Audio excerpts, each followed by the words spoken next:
The late-season rice harvest is nearing the end. Farmers in East China's Jiangsu province are working round the clock to dry the unhusked rice to fill up every granary.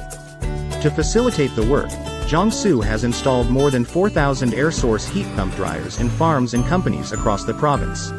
It costs about $5.62 to dry a ton of grain with these dryers, while the same workload powered by coal or fuel oil costs 4 times as much. 江苏省沭阳县是全省最大的粮食种植县。目前，我们联合沭阳县供电公司持续加强粮食机收烘干技术指导，对全县粮食电烘干主题用户主动上门服务，并做好电力供应保障，降低粮食烘干等农产品初加工环节用电成本。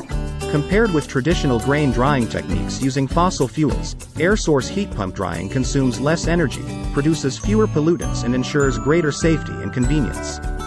The over 4,000 air source heat pump dryers process an average of 35,000 tons of grain each day, reducing the annual coal consumption by about 74,500 tons. 近年来，我们也深入了解粮食烘干企业的用电需求，为企业量身定制科学用电方案，助力农业生产绿色提档升级，